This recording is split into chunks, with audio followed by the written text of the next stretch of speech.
Baik, Assalamualaikum warahmatullahi wabarakatuh. Selamat pagi, selamat siang, selamat sore, dan juga selamat malam kepada Bu Ayu dan juga teman-teman yang berbahagia. Pada kesempatan kali ini, kami dari kelompok 7 Bahasa Indonesia 10 akan mempresentasikan artikel kami yang berjudul Peran Komunikasi Melalui Media Sosial dalam Menyampaikan Tugas pada Pembelajaran Via Daring. Nah, sebelumnya, saya akan memperkenalkan anggota kelompok kami. Yang pertama ada Belkis Tiatita, yang kedua ada Felda Gardiana Nasoka, yang ketiga ada Lilis Victoria, dan yang terakhir ada saya, Raihan Firdaus. Untuk yang pertama, kami akan menganalisis bagian judul. Nah, jadi judul yang kami angkat pada artikel kali ini adalah peran komunikasi melalui media sosial dalam menyampaikan tugas pada pembelajaran via daring. Nah, tujuan dilakukannya presentasi kali ini adalah agar kita mengetahui seberapa efektivitas komunikasi maupun informasi yang diberikan dalam pembelajaran via daring. Nah, selanjutnya akan ada analisis dari Lilis Victoria di bagian abstrak. Untuk waktu dan tempat, dipersilakan. Baik, saya Lilis Victoria, NRP 513201025 akan menjelaskan mengenai abstrak. In responses to the COVID-19 case, the government used social media in online learning to convey lessons and information.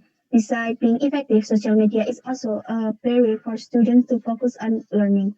So the results show that the online learning method is a solution that can improve the quality of learning because it emphasizes the interaction of the parties. Jadi, karena kebijakan pemerintah untuk belajar dari rumah sebagai respon dari adanya COVID-19 menyebabkan mahasiswa atau siswa mengandalkan media sosial sebagai sarana informasi dan media belajar yang kadang mengalami kendala akibat distorsi konten. Pada penelitian ini bertujuan untuk menganalisis tinjauan pustaka untuk mengetahui keefektifan penyebaran informasi tentang pembelajaran online di kalangan siswa melalui media sosial selama pandemi ini. Dan sesuai indikator, abstrak ini merangkum isi dan memberikan informasi kepada pembaca mengenai tujuan penelitian, masalah, metode penelitian, temuan, dan juga implikasi. Pada abstrak tidak mencantumkan sumber kutipan dengan jumlah kata yang tidak melebihi ketentuan.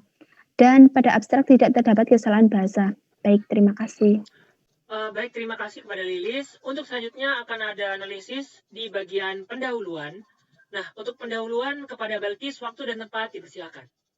Baik, terima kasih atas waktunya. Saya Belkis Tiatita Ramadhani, NRP 501320044. Nah, pada pendahuluan ini mencakup latar belakang dan tujuan. Jadi latar belakangnya adalah COVID-19 yang menyerang Indonesia itu menyebabkan tidak bisa pembelajaran dilakukan secara tatap muka, sehingga dilakukanlah pembelajaran dari rumah atau VDR.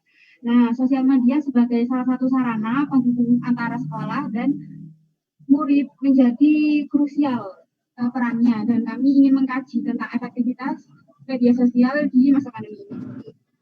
Setelah kami koreksi lebih lanjut, kami mendapat kesimpulan bahwa latar belakang yang mencangkup pendahuluan yang mencangkup latar belakang dan tujuan ini telah menyampaikan masalah dan tujuan penelitian serta menjelaskan pentingnya penelitian, menyampaikan usul dan pertanyaan penelitian, latar belakang dan tujuan diuraikan dengan alur yang jelas, informasi yang aktual serta sumber kutipan yang terpercaya.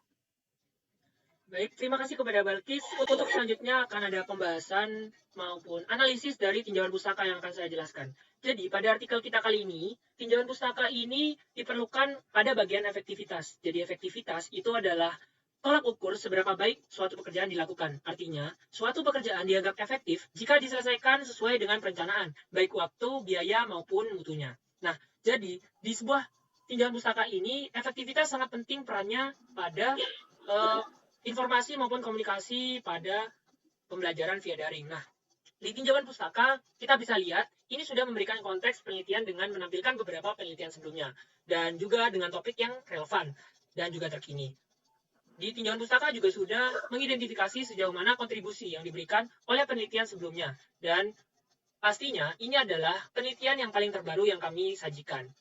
Untuk selanjutnya akan ada pembahasan di bagian analisis metode penelitian yang akan dijelaskan oleh Lilis. Untuk waktu dan tempat dipersilakan. Lilis Victoria akan menjelaskan mengenai metode penelitian. Metode penelitian yang digunakan dalam penulisan artikel ini adalah metode analisis dengan metode kajian pustaka, di mana menggunakan langkah-langkah yang seperti yang dikemukakan oleh Donald Gray dan Creswell yang terdiri dari 6 langkah, yaitu yang pertama menganalisis, mengidentifikasi topik, yang kedua membaca abstrak laporan yang relevan, yang ketiga membuat peta pustaka, yang keempat membuat ringkasan, yang kelima menyusun tinjauan pustaka, dan yang keenam adalah mengungkapkan pandangan umum. Dan fokus topik pembahasan dari artikel ini adalah kajian literatur mengenai peran komunikasi melalui media sosial dalam penyampaian tugas pada pembelajaran via daring. Lalu pada metode penelitian ini sudah memenuhi indikator, yakni memberikan informasi tentang pendekatan penelitian untuk pengumpulan dan analisis data, memberikan informasi tentang setting dan juga subjek penelitian, penyampaian alur metode yang logis dan juga lengkap, serta terdapat benang merah antara tujuan, metode, dan hasil data. Terima kasih. Baik, terima kasih kepada Lilis. Untuk selanjutnya akan ada analisis dari hasil penelitian dan juga pembahasan, serta kesimpulan yang akan dijelaskan oleh Velda. Untuk waktu dan tempat, dipersilakan. Baik, saya Velda Gardiana Soka menyampaikan mengenai hasil penelitian. Hasil penelitian yaitu belajar dari rumah merupakan salah satu bentuk kebijakan pemerintah dalam menangani kasus penyebaran COVID-19. Media sosial digunakan sebagai sarana yang efektif untuk menyampaikan informasi, tugas, dan materi. Namun penggunaan media sosial memiliki kekurangan di mana siswa seringkali teralihkan saat pembelajaran. Cakupannya yang luas terkadang membuat siswa beralih ke konten non-pembelajaran sambil berselancar di media sosial. Pada hasil penelitian, telah mengacu kembali kepada pertanyaan penelitian dan memberikan jawaban, serta telah disajikan secara sederhana mungkin dan mudah dipahami. Penyajiannya pun sudah saling terkait antar paragraf didukung dengan sumber referensi yang aktual. Selanjutnya, saya akan menjelaskan mengenai pembahasan.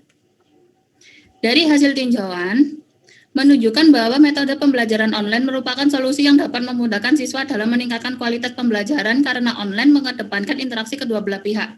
Berdasarkan pada sumber terkait, kami mendapatkan beberapa temuan yang menyatakan bahwa pembelajaran secara daring sangat berbeda baik dari segi penyampaian materi, pemahaman murid, dan kualitas dari metode pembelajarannya. Oleh karena itu, masih diperlukan penelitian lebih lanjut terkait dengan penerapan sistem daring yang paling efisien dan tepat sasaran. Pada bagian pembahasan ini, sudah merujuk pada hubungan antar data yang disajikan dan dikaitkan dengan referensi untuk mendukung hasil dari data. Dalam pembahasan juga menyampaikan ringkasan tentang temuan penting, mengaitkan temuan dengan teori yang dipakai dan penelitian lain dengan mempertimbangkan apakah temuan penelitian itu mendukung, mengembangkan, berkontradiksi dengan temuan yang sebelumnya. Dari pembahasan juga sudah membuat rekomendasi untuk penelitian selanjutnya pada bidang yang sama. Sekarang saya akan menjelaskan mengenai kesimpulan. Pada situasi yang serba terbatas, sudah sepatutnya kita beradaptasi dengan berbagai ketentuan yang berlaku di masyarakat, termasuk pembelajaran daring. Teknologi komunikasi sudah berkembang dengan sangat pesat pada era modern dan apabila dimanfaatkan dengan baik akan membantu kita dalam mengatasi situasi pandemi ini. Dengan demikian, pengembangan dari teknologi komunikasi dapat diperlukan dalam mendukung keefektifan dari pembelajaran daring saat ini. Pada kesimpulan, telah membahas implikasi praktis untuk kepentingan profesional dan pedagogik sebagai hasil pemikiran dari temuan. Baik, itu tadi analisis dari artikel yang kami buat. Untuk itu kita ada analisis yang kita buat juga yang lain, yaitu di bagian ejaan dan kalimat, serta paragraf dan juga anti plagiasi. Untuk ejaan dan kalimat akan dijelaskan oleh Balkis. Untuk waktu dan tempat, dipersilakan. Baik, terima kasih. Saya Balkis, NRP 04. Setelah kelompok kami mengkoreksi dan mengkaji, ternyata tidak terdapat lebih dari 3 jenis kesalahan pada ejaan. Dan untuk kalimat, tidak terdapat kalimat belum tuntas, baik dari segi struktur maupun gagasan atau ide kalimat.